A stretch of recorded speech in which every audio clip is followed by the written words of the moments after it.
This is what you can expect from the future of Delta Force, with real evidence that shows far more than what this brief we did for those outside of China. I mentioned that since the Chinese version is the latest build and has so much more than we may expect from the bit we just played. All I ask is that you will stay to the end, and for that I left a link of step-by-step instructions down below in the description that should allow you into that exact version. Getting into it, these are just some of the clips I have found of content that is in the latest build. Insanely detailed skins and cosmetics for your operators, which any Call of Duty player can tell you a lot of people will be wanting these. As a free-to-play multiplayer game, the devs are using the artistic talent to make the studio a profit instead of pay-to-win tactics like others out there. Looking at what is being shown right now, I really want to see just how far they can go and the various styles we can expect. I also rather have a chance in a game without having to spend my entire paycheck just to keep up, as I'm sure most of you would. One thing that excites me the most, and you as well most likely, is that we can expect from the main story mode.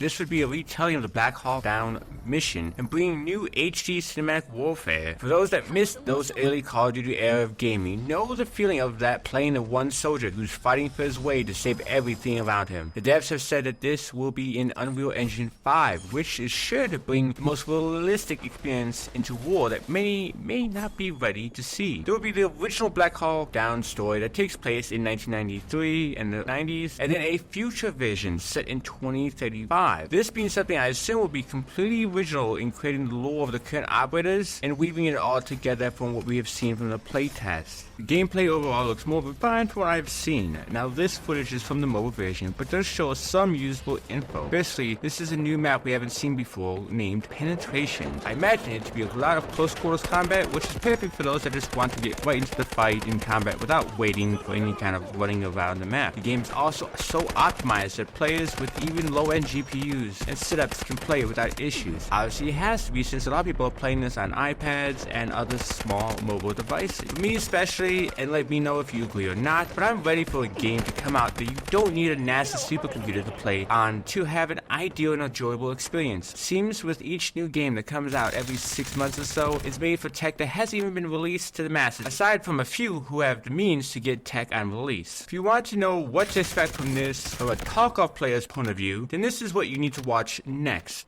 Overall, I can't wait to add this game to my weekly lineup with my boys, where we can rage at how we shouldn't have died, or that one guy has to be cheating despite having a lower KDA than any of us. As always, I can't thank you enough, and if you hear this, then give me a howl below to see where my wolf's at.